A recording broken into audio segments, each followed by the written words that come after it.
Hello, class. Welcome to a demonstration on how to draw a room in your home using one-point perspective. So the first thing we need to do is identify the horizon line, or our eye level. There's a couple ways you can do this. One is wherever you're sitting, you can look directly across at the furthest wall and sort of see where your eyes meet the wall. That point where your eyes meet the wall is both your horizon line and your vanishing point. One other way you can test this is by, if you print off a photograph of the space, you can use your ruler and line it up with various orthogonals in your image and see where those lines intersect. And I have a little printout here that sort of demonstrates that. So you can see in this printout of mine, I've used the red lines to mark my orthogonals, where my receding lines of my various objects recede back and all converge in space, right? Because remember, the idea in linear perspective is that things receding away from us, if we imagine them going on infinitely, those lines will eventually meet at a single point, which is the vanishing point in one-point perspective. So I've got the corners of the walls here, I've got the couch, I've got the bottom of my TV console, and the table here. One thing you'll know is that these start to look like the hands of a clock. So another way you can kind of figure this out is that right where my orthogonals become horizontal is where my vanishing point is. So if I had a receding line that was right around the horizon line, it would appear horizontal. You can see how that it starts this line here for the top of my TV stand almost starts to get horizontal, right? And then eventually it gets, goes up the hands of the clock here, and now we're getting more and more angles. So that can be another way to help kind of deduce, where's my horizon line at? Where's my vanishing point? Is by just looking closely at our various orthogonals. So, great. We have determined where my vanishing point is and my orthogonals. So now what I can do is, now that I have this information, I have it handy here, you might have to draw yours. So let's just go back to pretending I don't have one yet, and we'll use this photograph, and I'll move it around so you can kind of see it and we can talk about it. If I find out where my vanished horizon line is, which is right about here, and if I make, well, we'll just go back here, it's easier to see for you.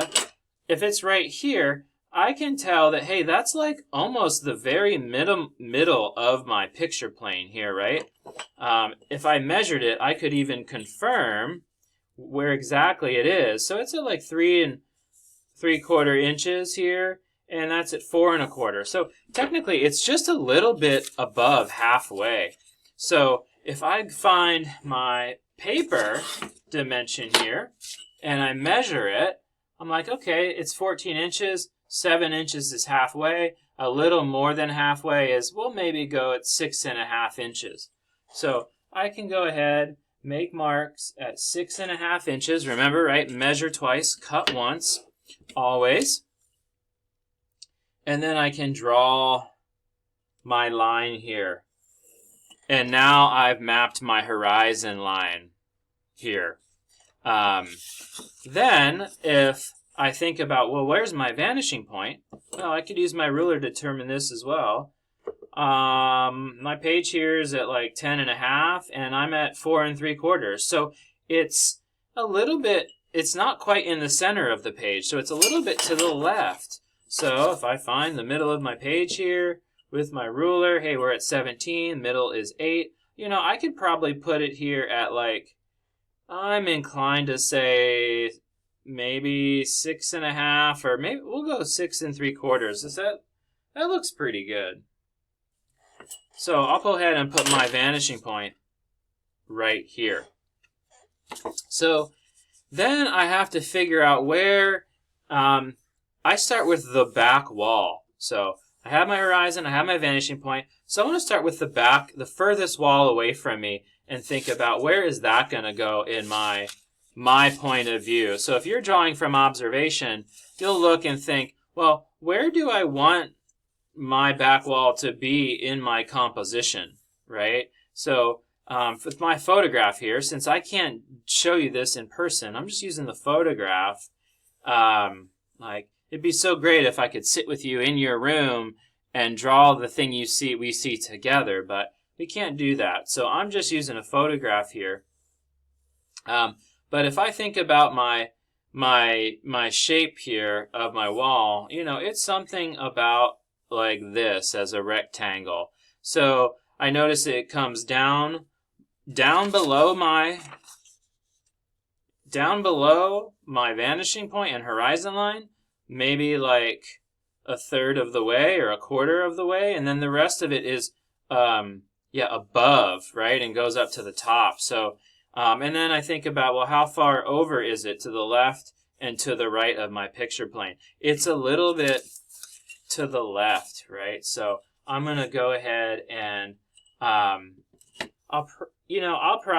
I would probably do is just give a loose sort of like gesture very quick just to kind of see it, so that way I could make any changes or erase things if I'm like, hey, I don't really like that placement. But I think that's going to be pretty good. I think I might make it just a little bit wider here. But I've done this nice and light. You probably can barely see it. But now I have a pretty good idea of where I want this to be. So, actually, I think I need to, I actually think I need to adjust it a little bit more on this side, too. I think it needs to come here, and then, therefore, this then gets pushed off even just a little bit more. So, you might make your adjustments as you go, and if it's not perfect, that's okay. We'll make the drawing perfect. How about that? So, now I can use my ruler, and I can really create these lines. Because we always want to start with the shape. Remember, right? We always start with the shape in one-point perspective. If you remember drawing the cubes, which hopefully you do. It wasn't that long ago, right? So now I've got the shape of my back wall here, right? I think I did it. I might have not done it very proportionately, or very straight. So, yeah, that's actually pretty good. Okay, it looked a little crooked on the screen, but maybe that's just the camera doing that. So now what I can do, I can go from my vanishing point out through the corners of my wall and put the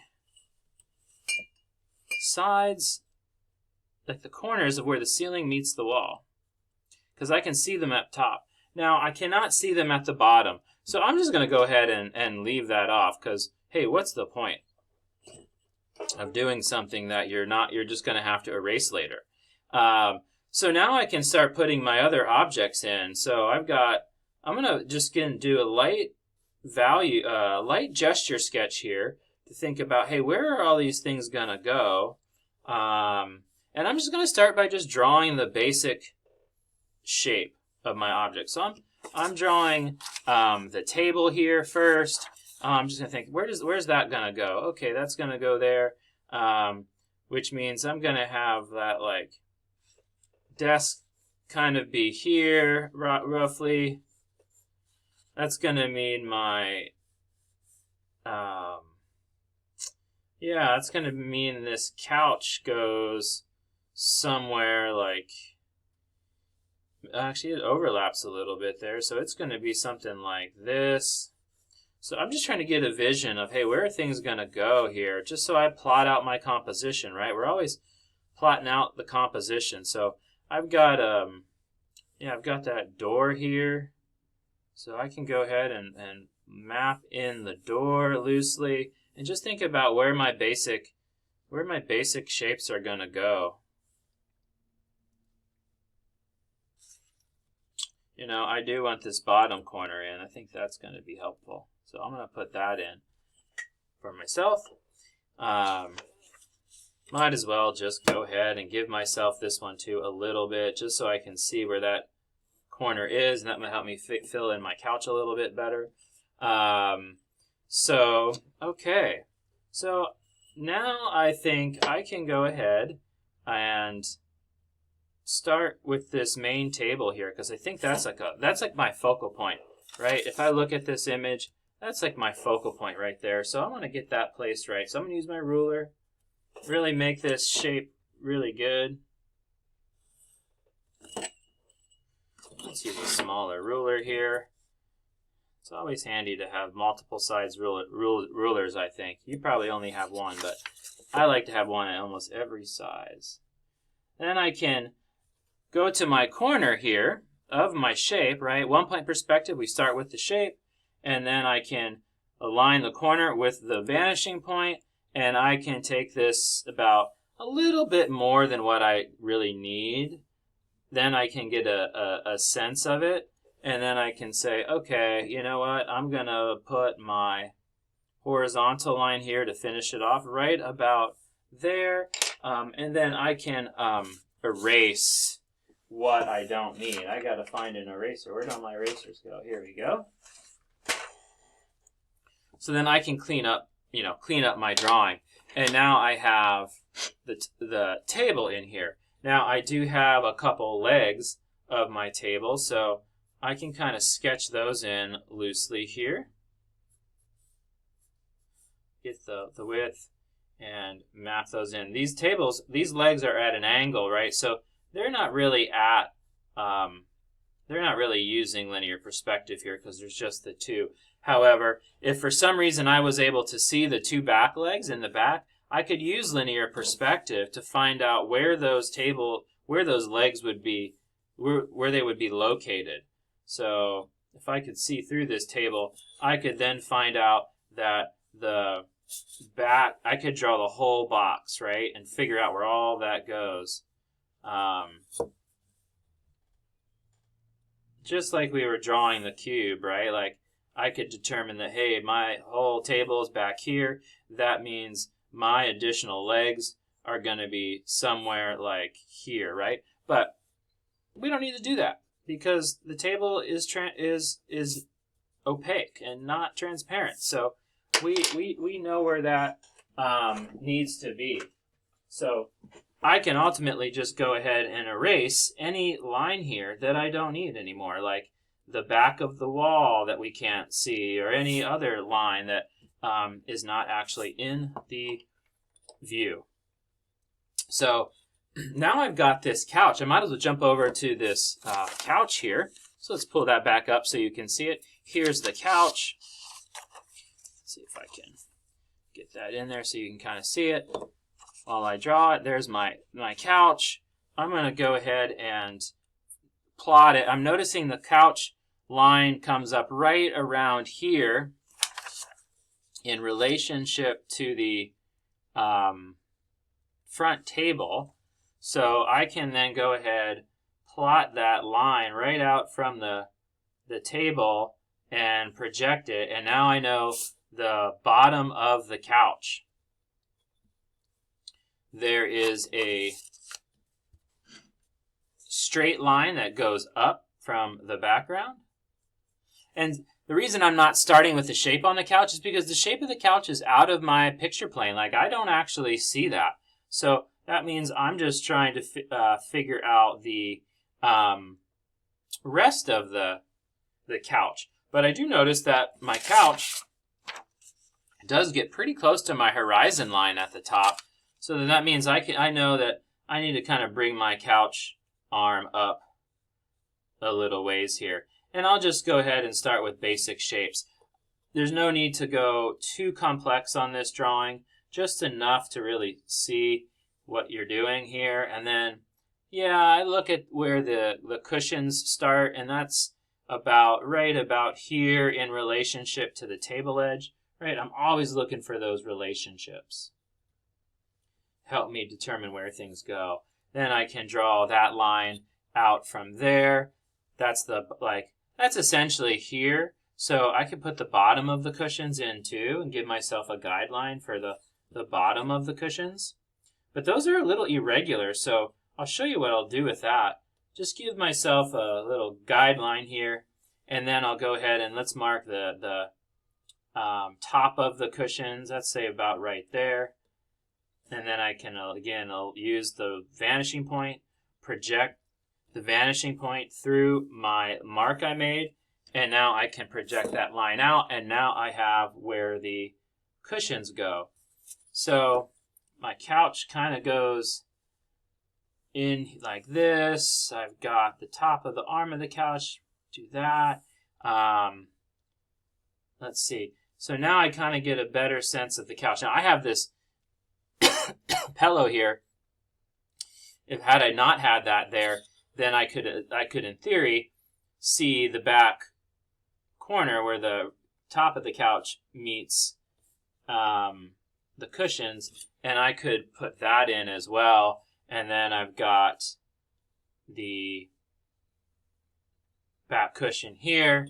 It then does have a vanishing point that kind of recedes out like this, something like that. So now I've got a pretty good structure here for this couch.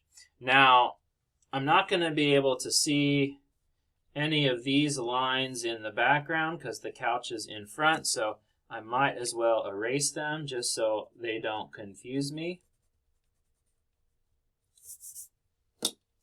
And now I could start adding some details to this couch. Yeah, you know, I've got like the armrest is actually a little rounded here, something like that. Using contour line to really make this thing work. I have about 3 cushions that I could add vertical lines to help guide me on these cushions. But these cushions are irregularly shaped, so what I could do now is I could just kind of make those shapes a little bit more organic. Let me go ahead and sharpen my pencil. It's always good to have a sharp pencil. Then I could, just kind of use those guidelines to help make this feel a little bit more like a couch and not like, blocks of Legos or something. And just make this feel a little bit more accurate. And I'm realizing I messed up there a little bit on that. I actually got a couch cushions kind of come here instead. So, it's okay to make mistakes. Fix them along the way. Mistakes are how we learn, right?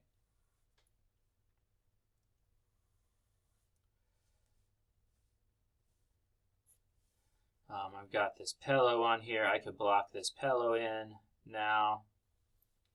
The pillow's tricky. It's got all kinds of like folds and curves and stuff, but I could spend some time and really dial that. Now, the pillow does block some of these other lines that I had, these construction lines or guidelines that I've created, so I want to make sure I erase those. I've got the horizon line that no longer needs to be here either, right? I could start erasing that horizon line reference, and now I'm starting to really look like the couch here.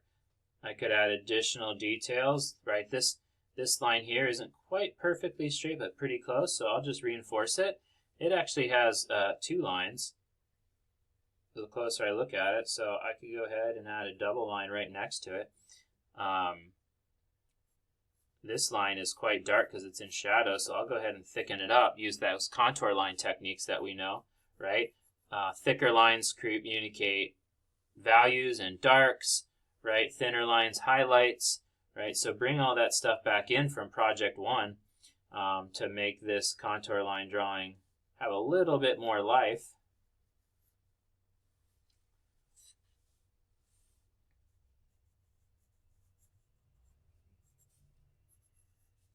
And I could go ahead and bring that in to my table here as well.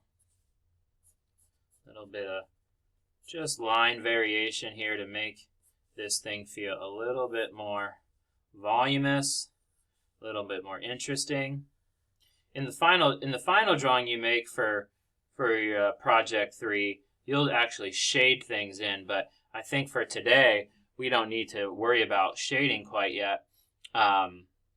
We just want to get us to learn how to map out the linear perspective. So let's do a couple more objects here. I've got the table or the TV stand over here, and if I, line this up with the back of my table, it goes up just a little bit above it. So if that's there, then and it also looks like it starts a little bit to the right of the corner of the page. So I'm gonna, I'll go ahead and put it like right about here, and then I can draw that initial side here with my ruler, make it nice and straight. Since I don't have a shape to begin with this one, I also just have a line to begin with, right? Just like the couch. So then what I can do is just take that line and project out from my vanishing point.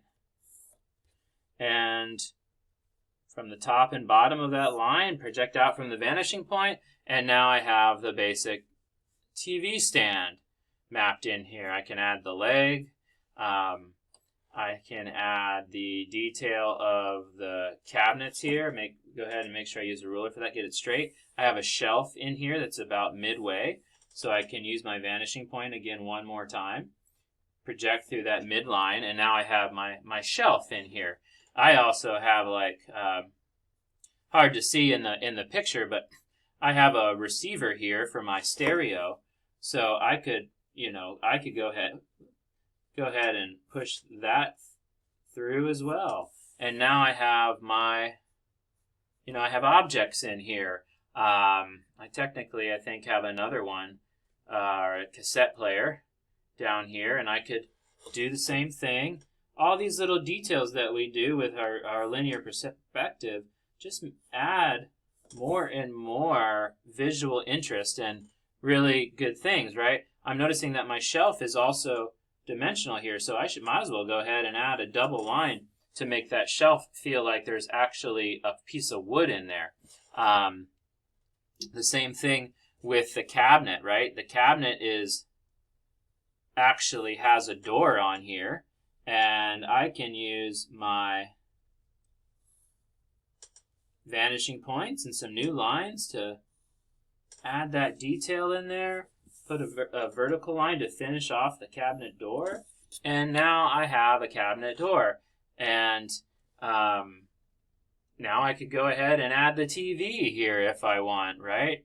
Which I do. I want us to just do like the large major forms of our space. No need to, I've got all kinds of junk sitting around everywhere, plants. I mean, I'd maybe add some of the plants. Those are kind of cool. But you can simplify this thing down quite a bit and just get like the major pieces going, I think is sufficient for you to learn linear perspective.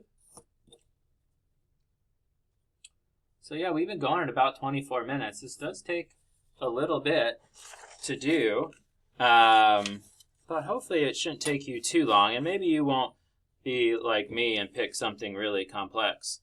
So I'm going to go ahead and add this door in, because I think that's a really important part of the composition. So might as well add the door in here.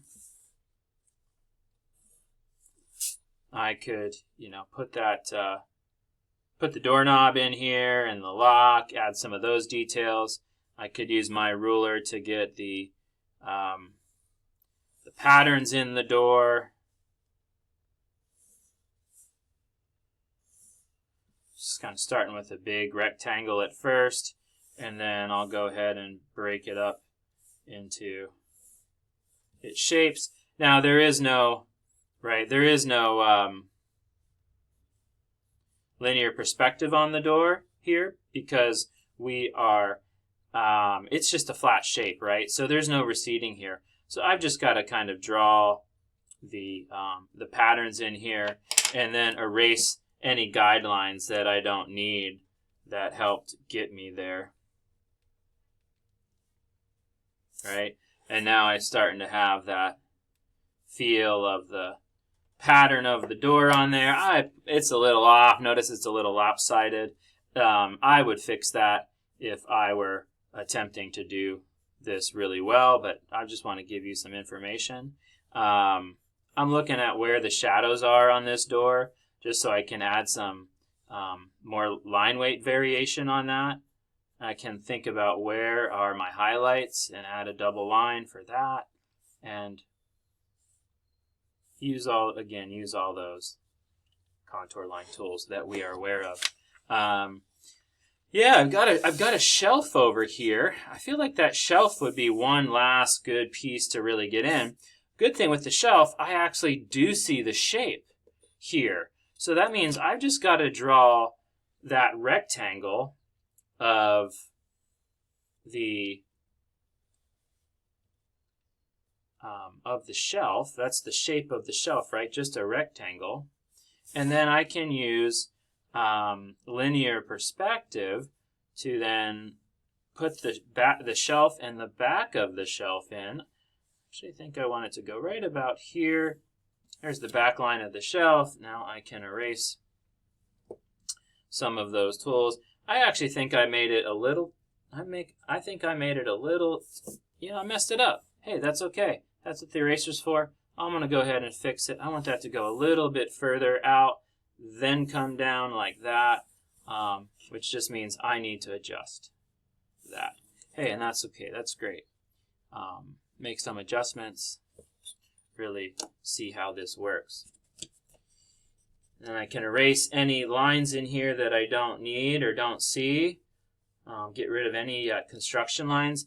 The back of my ruler is getting a lot of graphite smudges all over the place, so I'm going to go ahead and clean those up too. If I were shading this in, I might not have to clean some of that up because I might just be able to draw over it later. But since this is a contour line drawing, I want to go ahead and clean that up. So now I could go ahead and I could put the shelves in of my shelf. So that would be there. I have two. So I could just make little marks here where I want those to go. And then use my vanishing point to draw those in here. And there is dimension to those shelves, right? It's not just a flat line. It's actually a very thin rectangle. So I want to make sure I go ahead and add a double set of lines there so it looks like I have a shelf. Now I'm seeing the bottom of the shelf here, so I'll put a horizontal line here and a horizontal line here to show that I'm looking at the bottom of the shelf. Technically, there would also be one here where we see the recessed part of the that inside piece of the shelf. And I'm kind of noticing, hey, I would probably actually also be able to connect this corner down through here, and then that shows me the back corner of the shelf also. So then I could draw another vertical line in here, and then that's actually showing me that far corner of the shelf. And technically, where those two lines meet my shelves, I would actually be seeing the back edge of the shelf here as well. So it would be something like that. And now I'm seeing, the whole bottom of the shelf here. And then I could, if I wanted to really go for this and make it a really good finished drawing, I could draw all the books in here. Right, I've got plants up here I could add to this piece, right? But I think for your project here, just focus on the basic forms. I could add my window here because that's a pretty big one. I might go ahead and add the window. I've got this other big roll top desk that is here as well. So I could add that in, but a lot of that is very straight on. So I don't really see a ton of vanishing points on this, although technically if there was some detail in here, I might actually, if I was more up close, I might be able to use the vanishing points to maybe show, you know, some elements, but it's so far away, I don't really see much in there, so it would be okay in this instance just to leave that off, and then I could draw my plants or whatever. Yeah, so that's kind of how you build a room from observation in 1-point linear perspective. All right, folks. I hope that helps. And if you have any questions, all right, let me know. Talk to you later. Bye.